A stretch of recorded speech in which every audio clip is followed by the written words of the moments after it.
welcome to episode 4 of season 2, everybody. If you've just joined us, I am Robyn at the A Tired Witch, not the Tired Witch, A Tired Witch. I am obviously tired, don't even know my own handle on Instagram. And I am with Maria at Maria the Arcane on Instagram. Good morning. Hi, good morning. Hello.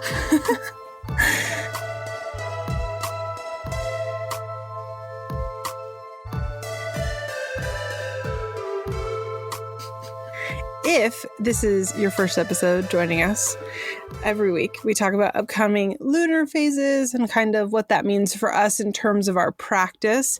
I did say last episode, so I will repeat it again. And I promise I won't incorporate this every episode, but I figured twice is good. This is a casual reminder that when we talk about upcoming lunar phases, it is how we can incorporate them into our practice and not like how that affects you and your star signs astrologically. So I don't want people to get conflated and think that like I'm an astrologist. I'm not. I can't do math. So Same. Right. I'm not a mathematician, everybody. Okay, I cheated on that all through high school. So I don't want you guys to give an illusion that I'm good at it. So coming up next, well, there's two things. Firstly, on the 21st of this month, Mercury goes back into direct, so everybody can exhale. Actually, this Mercury retrograde wasn't that bad for me, but I did a post about it on Tuesday. And the responses I was getting was people were having a very bad time.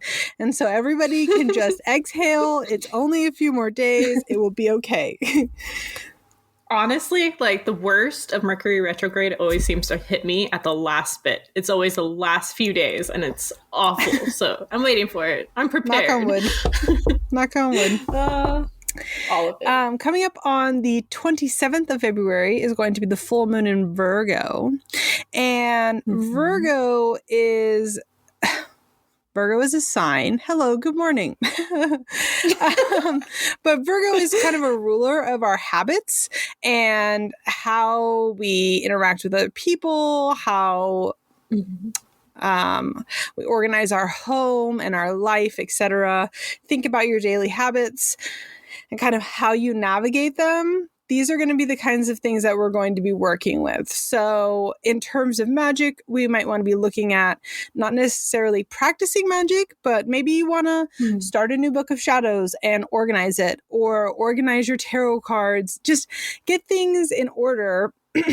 And similarly, you can do magic that involves you kind of giving yourself goals and following through with them. I feel like I say that a lot with a lot of these readings, giving yourself goals, but that is really important. Well, I think a lot of that is like, especially at the beginning of the year, like a lot of the signs are geared towards that. Yeah, totally. And like the full moon in Virgo, excuse me, the full moon in Virgo also has you in a position where you might be examining like your physical self instead of your spiritual self. And that isn't to say like, oh, go to the gym, lose weight, but instead to say, you know, maybe you want to pick up a little bit more healthier habits. And that could be a broad range of things depending on who you are as a person. And you might do spell work to help yourself kind of get that extra motivation, that extra push. So that's what I'd be looking at this time. Look at organization, look at goals, and look at realistic and practical steps you can make moving forward to put yourself in a better position. And that will all be made easier with Mercury retrograde being over. Oh, thank God. Yes, please. Subscribe to that.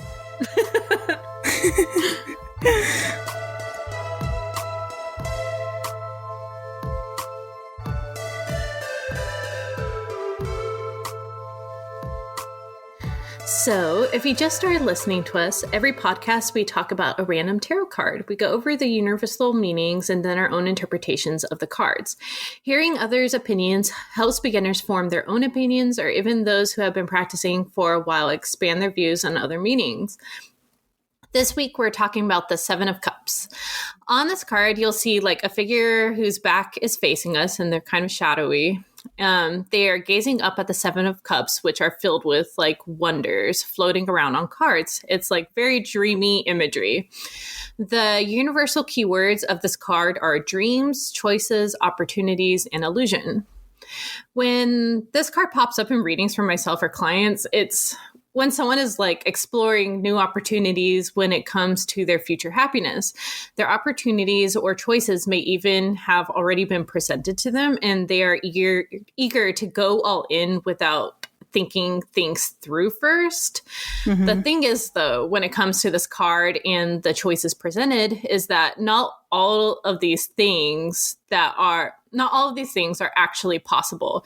We really need to think, plan, and strategize each possibility before we move forward with them, so we can address if we are just being hopeful or grabbing for something we want rather than what we need. The last thing you want to do is, waste a tremendous amount of time on something that in the long run didn't end up giving you that happiness or fulfillment you were looking for. Mm-hmm. And alternatively, it can also show being scared when it comes to making choices or chasing opportunities due to like imposter syndrome or low self-belief. This is also where like planning ahead helps, that these things might actually be possible. The last thing you want to do is, when in this position, is to let these opportunities pass you by because you are too worried about failing. That is when this card flips and those opportunities disappear. So how do you view this card, Robyn dear? Okay, I'm going to talk about a very real world, that was easy to say, situation that I see this card coming up in, and that's Tinder. Okay. And Tinder or any other social dating site. I get the Seven of Cups come up repeatedly when people are spending way too much time shopping for potential matches but wanting real love. Mm-hmm. And although things mm-hmm. like social dating sites are so useful, so incredible, especially if you are somebody who's not looking to have a serious relationship, or you are, but you're going about it in a very like calculated way, Tinder can mm-hmm. present this grand selection of choices, right? But just because they're presented to you doesn't mean that there's any actual like future that's going to come of it. It creates this illusion mentality. And mm-hmm. it creates this environment where you think that because you had a couple of exchanges with somebody that it's going to go somewhere, and it actually isn't, because people aren't really in it as much as you are, or vice versa. Mm-hmm. And I see the Seven of Cups come up repeatedly in love readings when people are just using social dating sites either in the wrong way or like too mm-hmm. much.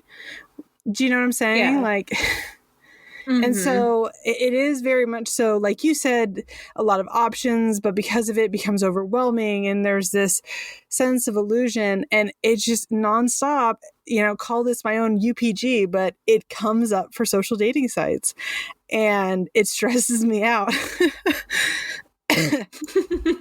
As somebody myself who's never used one, the idea of social dating mm-hmm. sites are a bit foreign to me. Like, not the idea, but the actual practice of them is a bit foreign to me.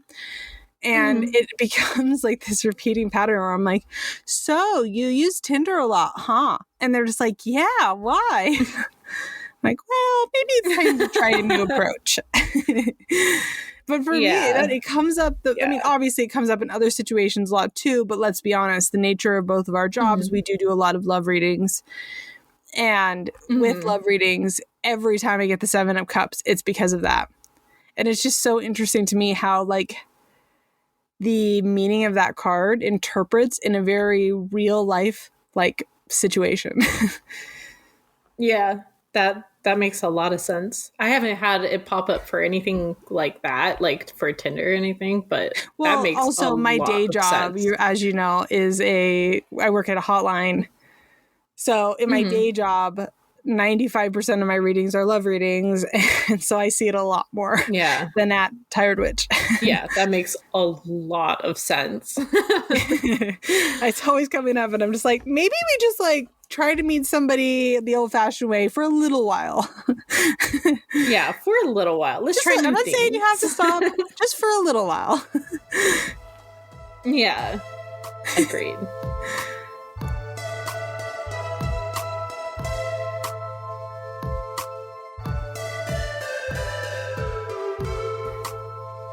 So, this week we're going to discuss correspondences. And yeah, they are like incredibly important when it comes to spell work and with divination and like many parts of magic, really. And working with correspondences can be anything from like symbols, herbs, crystals, colors, the elements, and so forth. Yeah. Yes. Yes. Yes.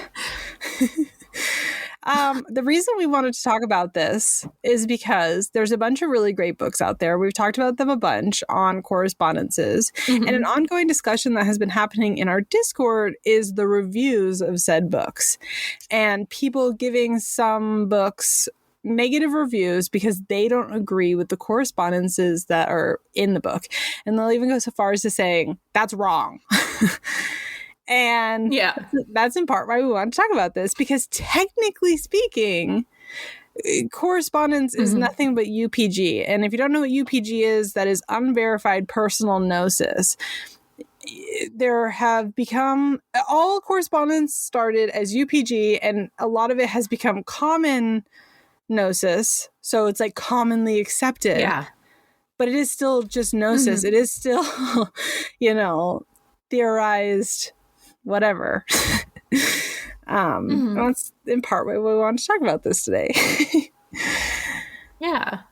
I think like a great way to explain this is, as a group, when most of us think of like roses, we will think like love and passion.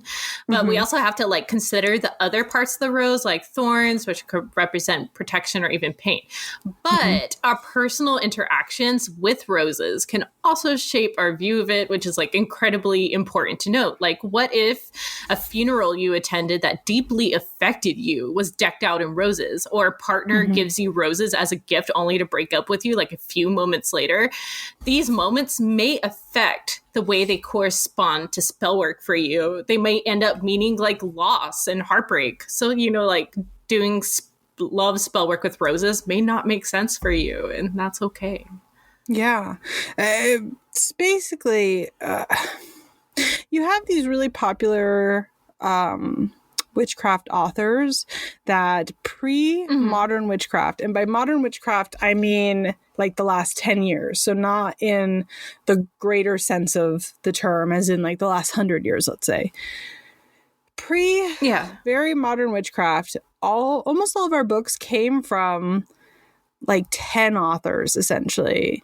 And they were almost all Wiccan based. And there's nothing wrong with that. Yeah. But when you take something that is based off of a singular path and what's the word I'm looking for here? A singular path, a singular kind of thought process, you're going to see that makes sense. Correspondences that are going to, repeat themselves and align because they are all working together. Wicca as a whole is coven based, right? It's an order, it's a hierarchy. And so you are gaining information from your elders in said coven. And because of that, you get a lot of the same things being passed down over and over. And there's nothing wrong with that. Like, I'm not trying to shade Wiccans at all right now. I'm just explaining how this works. And so you have books like Cunningham what form books. This Yeah, Cunningham, Valiente, Gardner, Alexander, what's his name?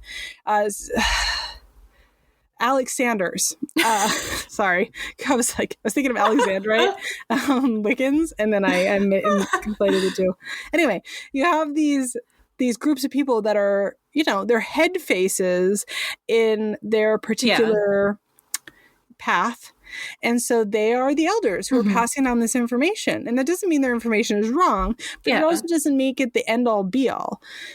Scott Cunningham isn't speaking to the pagan god and getting this list of correspondence. His correspondence is coming from what Maria and I have talked about privately many times, the science of magic, trial and error, as well as his own personal experiences. And so all the commonly agreed upon gnosis all started as UPG at some point. Yeah. I mean, there's many things like like with Scott Cunningham's book, the Book of Correspondences, I do not agree with, but I don't fault him for it and like write a bad review about it. I mean, there's a lot of his, herbs that I did not resonate with, but as I said, that's just my personal feelings, and he had every right to. Yeah. And, that's why we have to be open, as you said, like realize that this is how he felt and the stuff that he was taught. And we can learn from that. It's going to change for every. Yeah, definitely. And we can use that as a basis. Always be open. Yeah. And just like with tarot, you're going to form your own opinions, and you're going to, hear other points of view, and hopefully something resonates with you.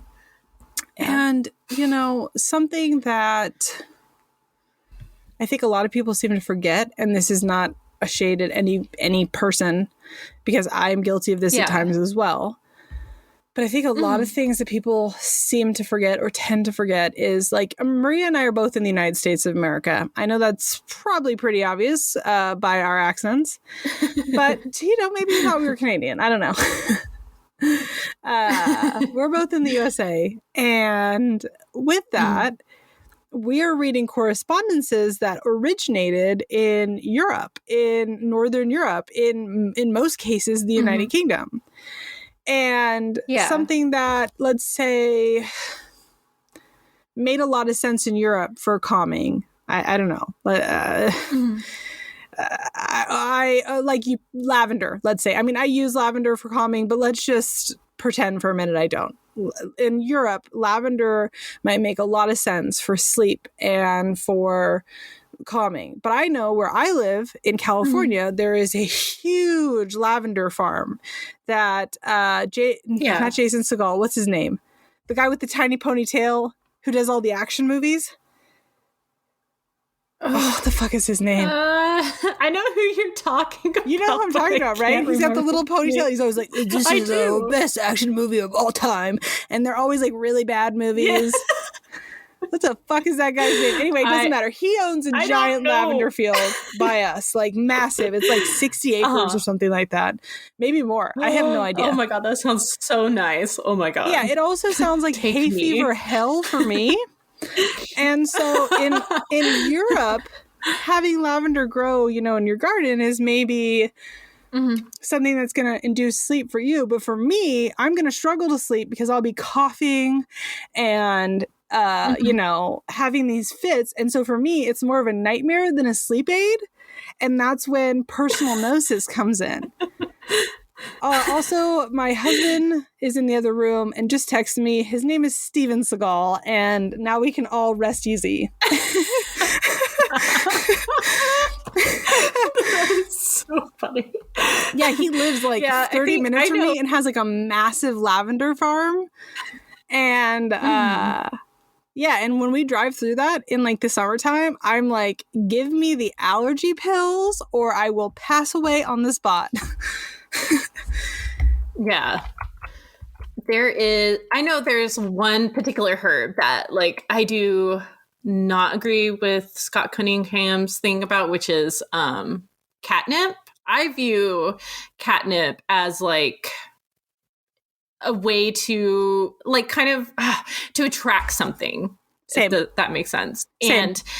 But Scott Cunningham's thing is like, God, I'm trying to remember how he viewed it. It was like love, and which I guess it could invoke love, but the way that he wrote it in his book was not about like invoking it. I was trying to see if my Scott Cunningham book was in like arm's reach so I could just read it, but I don't see it. Yeah, but I view it I add it to money spells. I add it to luck spells, but I don't use it for love personally. but you Absolutely. might. So like, I think I genuinely believe that a lot of people accidentally forget, and I do too, that a lot of this correspondence of what is commonly seen as Wiccan elders, which there is a lot to learn from them. So I'm not trying to shade them at all. I have a shit pot of their books. I know Maria does too. Is that they are based out of Europe, and that in and of itself is going to change the meanings of things. For example, you know, when we look at herbs aside, we look at colors, right? The color green you use for money spells a lot of the time, right?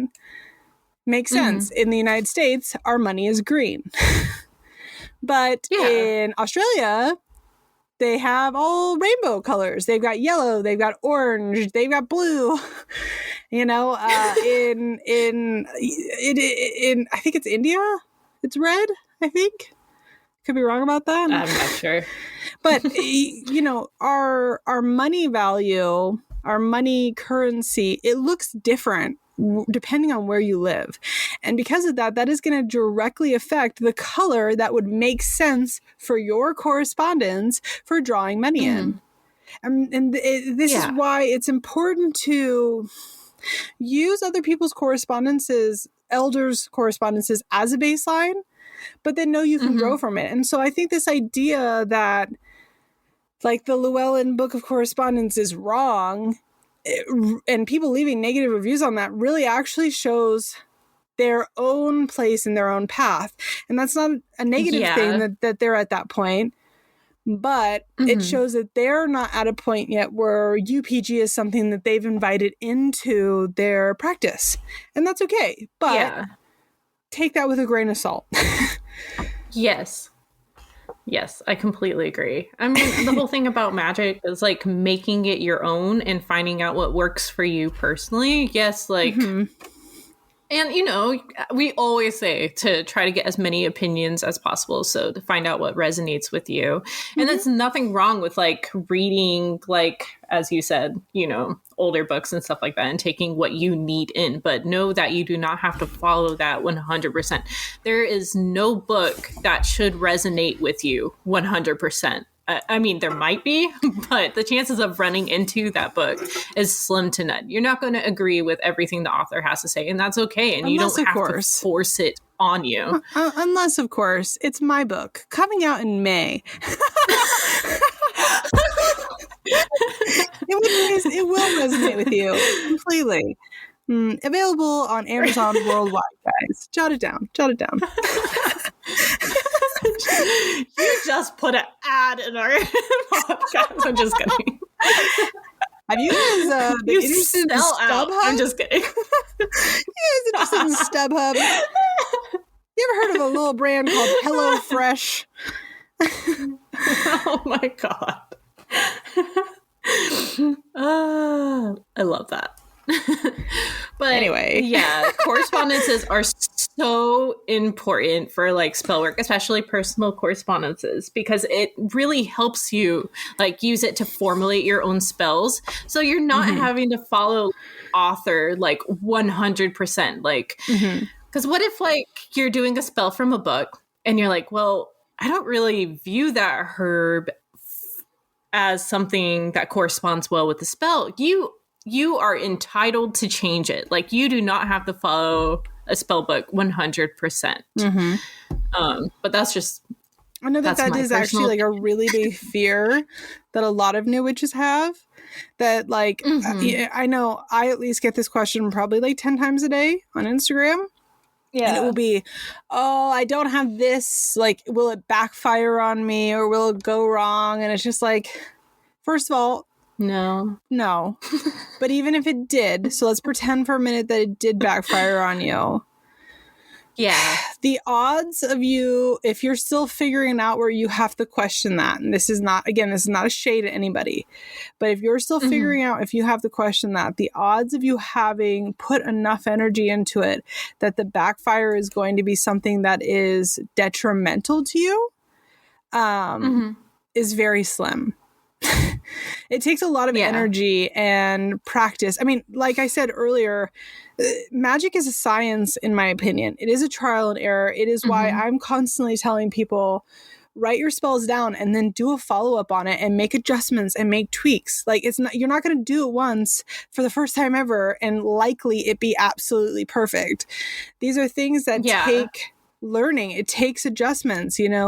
My go-to prosperity spell was like a 6-month creation to make something that now I know works every single time.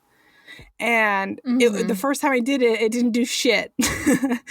and that's okay. Yeah. It's that trial and error. It's that adjustment. It's about, you know what I mean? Making tweaks. Yeah. And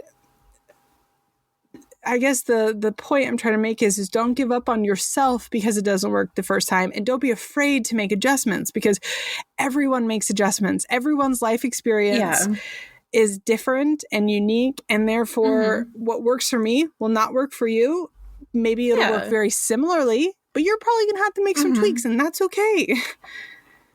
Yeah, I feel like when we don't make those tweaks and we use a herb that doesn't like personally resonate with us, that's when spells don't end up coming to fruition. That's when they do backfire, is because you did something, like you added something that in your gut was being like, no, don't do that. And instead you ignored it and you added it anyways. But yeah. So yeah, and like but on that note, don't be afraid to try new things. Yes, definitely. Don't be afraid to try new things. Don't be afraid to try new things, but because at first things might not resonate with you. Know the difference between anxiety and intuition. Exactly. Yeah. At first things might not resonate with you because you've just never used it before. Give it a shot a few times, and then if it's still just not clicking, know that you can maybe leave that one to the side. That's okay. Yeah. Yeah, completely agree. It is a little bit complicated, isn't it? It's complicated and really simple all at once. It is. I find correspondence work so much fun, and it's so interesting to me. Me too. I will own all, just like tarot books, I will own all the correspondence books. I find other people's opinions and stuff so interesting. And I love learning new things. Like sometimes I'll be like, wow, I never thought of it that way before. And I'll incorporate it into my own spell work. And then I really think, just being open to those opinions is incredibly important. Like we do not have to be stuck in our ways, and we should not take other people's ways as our own all the time. I agree. Yeah. Another thing to look into when looking at correspondence is looking at the land around you. Going back to correspondence books that are very common are all based out of Northern Europe. Well, Northern Europe doesn't have all the same herbs that we have growing here naturally in the United States or, in Russia or South America or Australia. You know what I mean? Like,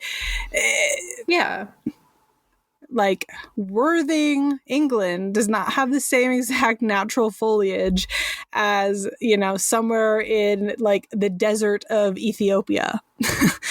And so you're not going to see that overlap.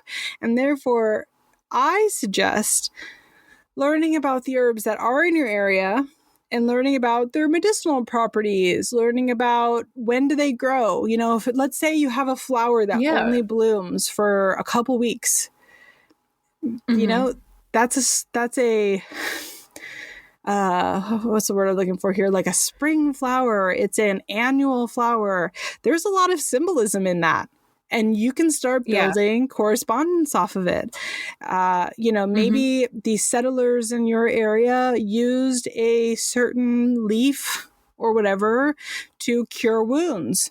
Now all of a sudden, you've got a healing herb. And looking at the things that you've got in your own backyard is how you start to build your own correspondence. And this isn't to suggest anybody start appropriating Native American or indigenous people's spiritual herbs.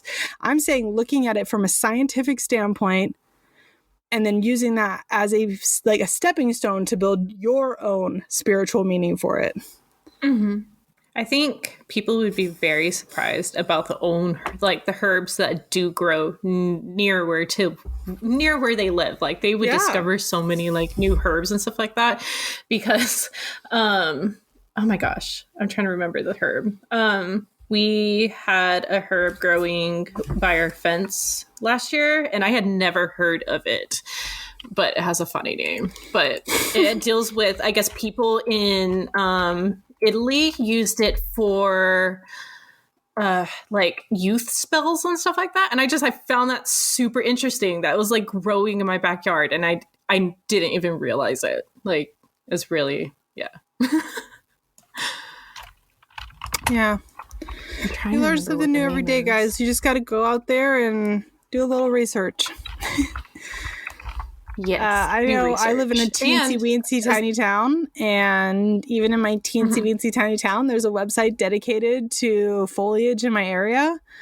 So if my population 60 town has one of those, I'm sure yours does too. At the least, I'm sure your county does.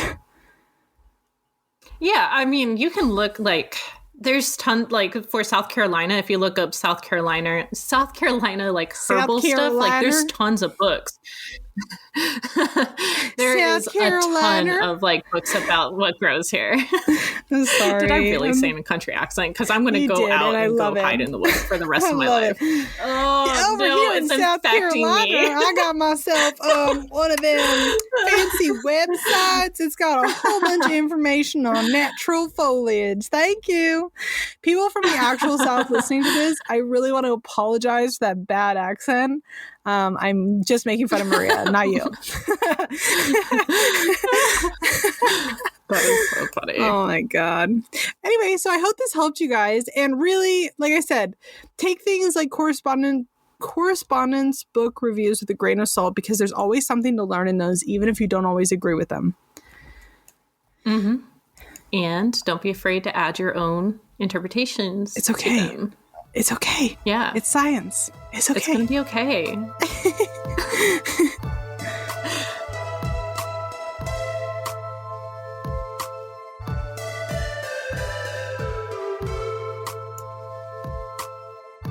So, Robyn, what's stirring your cauldron this week?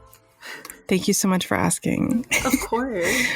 So what I know earlier in this episode, I plugged my own book in a very annoying way, so I'm not trying to do that again. Yeah, you did. I'm just kidding. Because I'm a psychopath, I have looked at other books that are coming out at the same like time frame as my book, just to see like what's coming out at that time, my direct competition, because again, I'm a psycho. And Amazon has like this really cool little section where you can see all the books that are like available for pre-order in this category now, right? They're all so good. That's what's stirring my cauldron this week. All my direct competition is very good. There is a book coming out that I actually got to read like a little sample of called American Brujeria. And that it's like the little bit I read is amazing. I'm really excited about it. I think it's going to like revolutionize this conversation around brujeria, because the internet has a lot wrong. And I think it's going to be just really great. I'm very, very excited about that. Yeah. There's not that many books on that subject. There's really not. Yeah. Nevertheless, because I remember even you asking and talking about it. And yeah, sorry, go ahead. And there is, it's also like focusing on like not brujeria that comes out of Mexico per se, but like it's American brujeria. And so I think it's going to be really interesting. The little I read was really great. So I'm very excited about that. Our mutual friend Lydia of Wiccan Tips, she's got a book coming out, her second book called The Path of the Witch. And it's practices and paths and rituals and all that. And that looks great. I mean, her first book was great, so excited. But what I'm most excited about is a New World Witchery. It's a trove of North American folk magic. And I am so excited to like read about and focus on like North American folk magic. Like that's exciting. There's not a lot of books on that. Like, I don't know. I'm very excited about that. Yeah, reading about folk magic is really interesting, and I really enjoy those books. They're Yeah, I think usually it's gonna be full great. of such great information, especially like about herbal life in the States and stuff like that. So, yeah. And then there was one more, which was The Witch's Cabinet, Plant Lore, Sorcery, and Folk Tradition. And I'm excited about that too, because I think that's going to be sick. I love like plant stuff. I love plant lore. I'm hoping that they have like etymology of like words and stuff like that in it. I don't know, but I'm hoping that they do, because that's exciting. But yeah, there's like a whole bunch of like really good looking books coming out. So yeah, and it seems like non-beginner books too, which is really good, because we have a whole lot of beginner books. We really do. And it just, I don't know, it's just exciting. And like the top selling book is, I told you about this before, Rebel Witch, Carve the Craft That's Yours Alone. It's the top selling book for pre-order. It comes out in April. I have no idea what this book is about, but the cover is beautiful. So that has to count for something. That has to count for something, right? It sounds like it's going to be like a crooked path book, you know? Yeah, that's what you were hypothesizing when we talked about it before. Yeah. I think it looks really beautiful. So that counts for something. That's you've pulled me in with some shelf draw. I think it's really judge exciting. Books by their cover. It's okay. I'm annoyed because I went on there and I was hoping that all the books that were coming out in the same time frame as mine were going to be like gross, and they're not. They all look so good, and I'm excited to buy them. So while you guys are pre-ordering my book, because you're definitely going to go pre-order these ones too, because they look really, really good. You guys are made of money, right? Just buy all the books. It's fine. My wallet's crying. Thanks, Robyn. Thanks my husband is shedding a single tear, just like, no. Oh my god, no, please, no more books. It's fine, because I'm prepping to write this book number 2, so I can just say it's a tax write-off. It's fine. It's research. It's fine. It's fine. It's fine.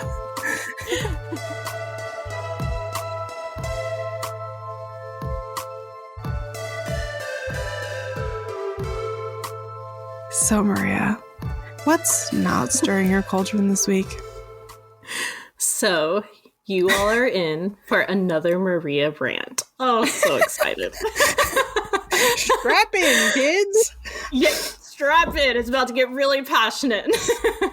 Anyways, so I want to talk about our problem as a community when it comes to witches with disability, mental illnesses, or chronic illnesses. I think a lot of witches don't realize a lot of what we say to people who are dealing with these things can be very, pretty harmful and divisive. This happens even outside of the community, obviously, but it is definitely very prevalent and alive and well within ours.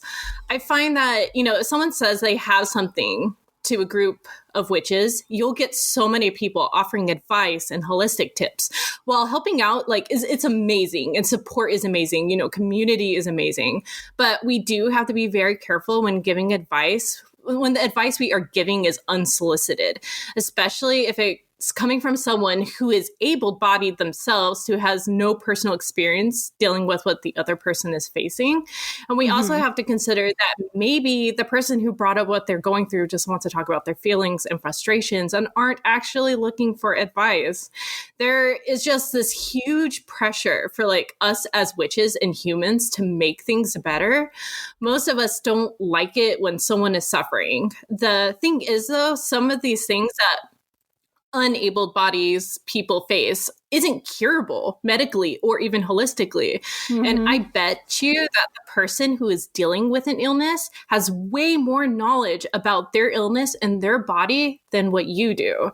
I also find that even when advice is given and the person doesn't get better and, they tried all these things and people will eventually leave, even witches. It is that whole pull yourselves up by your bootstraps mentality, and then eventually leaving the wounded behind. People don't seem to understand that things some things are like incurable, especially when it comes to like chronic illness, disabilities, and even mental illness. Sure, there are treatments, but sometimes it's a treatment, you know, it's like a Band-Aid on a larger problem that isn't going to go away. It's just constant work. So a witch who may be dealing with chronic pain every day of their life needs someone who will support them, not another person who is pushing some magical herb or spell down their throat. The same with like chronic depression and stuff like that. I'm also speaking about this from like a very personal experience because I have endometriosis, which at this moment is incurable. And the only treatments available are Band-Aids on the problem. I have lost friends, even witchy ones, and I deal with like family members that just don't understand how I'm not better already. I get asked why I don't get a particular surgery if I haven't tried this herb yet, and no matter what I try, the pain comes month after month, regardless of the surgery I've had, the pills that I take, and the herbs that like I incorporate. I can't explain everything until I'm blue in the face.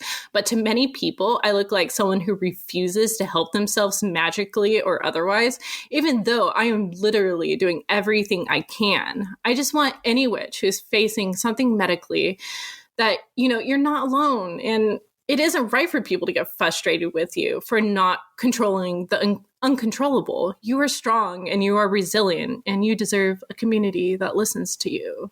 Yeah. I agree. And I don't really think that was a rant. Actually, I think that you brought up a really good point of talking that needed to be said. And I don't think that was a rant at all. Oh, it was well said, Mama. Yeah, it's just so frustrating because you'll get like people who will, you know, there's so many scammers too out there saying that they can cure diseases and stuff like that. And it's just so like, it doesn't work that way. I don't know. It's just really frustrating because there's no magical pill to take to make everything better. It's just constant work, and hopefully, you know, eventually. Unfortunately, there are some aspects of life. Everything catches up. Unfortunately, there are some aspects of life where we have to, unfortunately, sit through it and hope that someday science will catch up to make things better. And it sucks, but it is the reality. And I am sorry for everybody who is going through anything like that, because that blows. Yeah. And, you know, even, you know, we're obviously very pro science witches. And not me. I don't believe in science. I don't believe in it. I mean, vaccines and stuff, you know, they're basically are like vaccines and like stuff. You mean people little mercury poison devices, Maria? That was a joke, everyone. Please don't take that seriously. And I don't know. Holistic stuff is amazing, and obviously there are like I take holistic treatments to help with my endometriosis and stuff like that, and it's not to be discounted. I mean, I have endometriosis, but for my own personal struggles, I also take holistic approaches when I can. Yeah, but you know, it's important to also listen to medical advice and take your pills if you have them, and take care of yourself. And don't feel it doesn't like make you less of a witch if you need to take medication.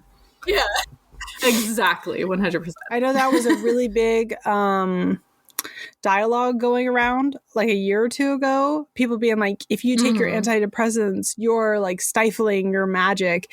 Fuck those people. First of all, like, fuck those people. And I like hard fuck those people. If that's what they believe, that is their personal choice, and I will defend their right to believe that. However, do not tell other people to do that, and do not put other people down, because it does not make you less of a witch. You're entitled to believe that on your own path, but do not drag other people into your bullshit. 100%. That's on that. 100. Yep. Anyway.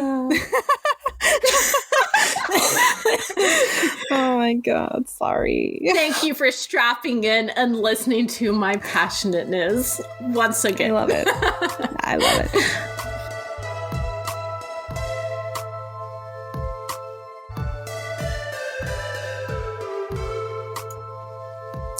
So if you are new here, or if you just never bothered to get this far in the podcast, it's okay. No shade. We don't blame you. We're very annoying. Every single episode, we talk about shops and creators and just accounts that we're loving right now. And these are things that we found organically. These are not paid sponsorships. They will never be paid sponsorships. And so if you DM us telling us that you will pay us money to do this, we're just going to laugh at you. And it's very rude. It's very, very rude. Don't do that. So rude. So rude. We like being ad-free. Looking at you, Adam and Eve. Did you see that email? You don't? No. Yeah, they wanted us to plug their dildos. I just deleted it. I was like, shut up. Anyway. You know, I've actually been approached by a few shops to talk about dildos. And I'm like, love that for you. This juicy dildo here, let me tell you, I had a wild time with it. Thank you. This is me practicing such safe a magical masturbation. Moment. Oh my god. Oh no. Okay, so on that note, Maria. Yes. What creator are you loving this week? Yeah. So I am loving Sacraluna. They are a shop and they're also on Instagram, like Sacraluna is their name. And they sell like these sun catchers that are beautiful. They spin and they're like in gold wiring and there's like crystals and little they're so pretty glass orbs. It's so beautiful and a ton of aura quartz. So if you're into aura quartz, like you should probably, really look into that. And they're so pretty. It's just like so well done. Now I do want to say I do not know who they source their crystals from. So if you do purchase from them, please ask and check that out because I have not bought them. I'm just enjoying like looking at them. The pictures they are obviously super stunning. Yes, especially they even do the little. Go ahead. Go ahead.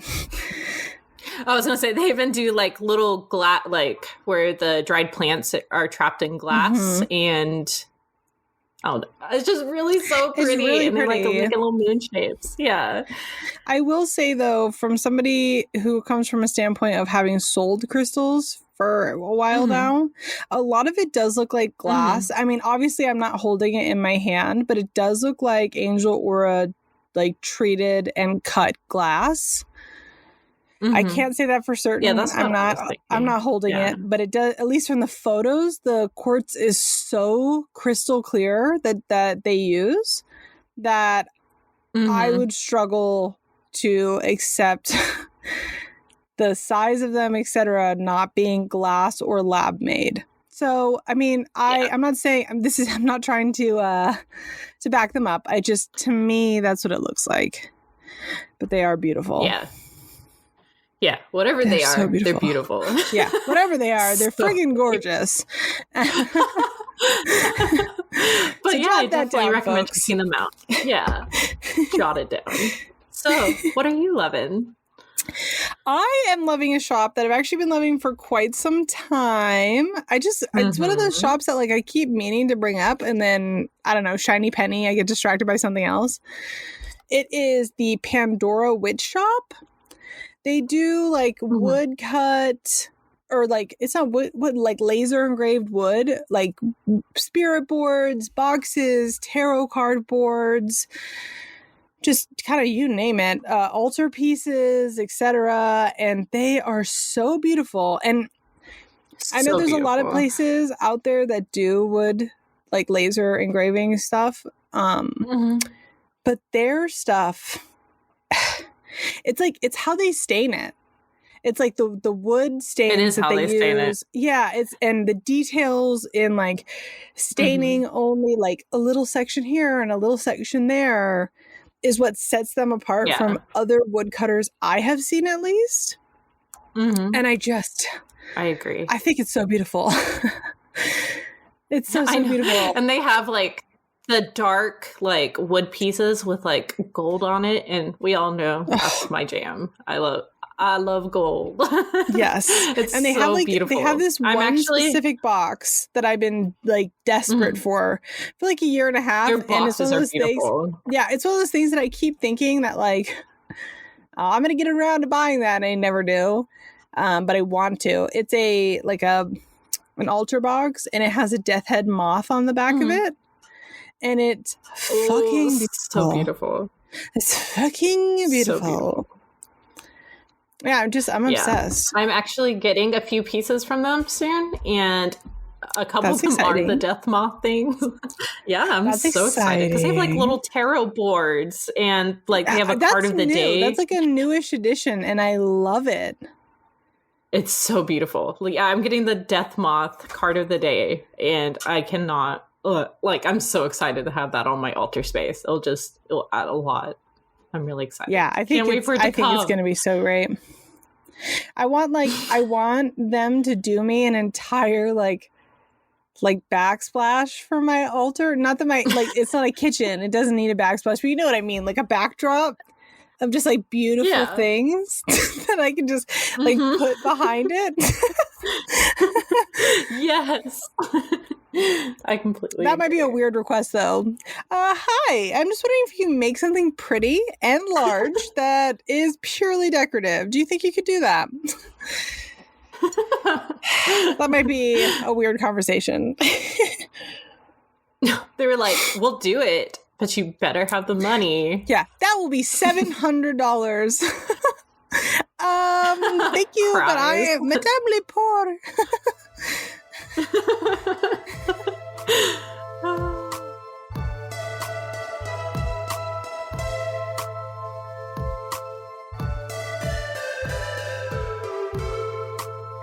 Thank you guys for joining us today, and we hope that you'll join us on Friday, March 5th for our 5th episode in season 2. You keep an eye out on our Instagrams or on our Twitter. You can follow us on Twitter at Coffee Cauldrons or on Instagram at Coffee and Cauldrons Pod for more information. Or even better, joining us on our Discord tier, which is First Coven on Patreon, so we can answer your questions on part 2 for next time. You'll even get to hear our lovely, sensual, beautiful, perfect voices for an additional 30-minute episode for being on our Patreon casting tier and up. So again, this is Coffee and Cauldrons with Robyn from At a Tired Witch on Instagram. And I'm Maria from Maria the Arcane on Instagram. All right, you ready? Yeah. All right, 1, 1, 2, 3. Bye, witches! Bye.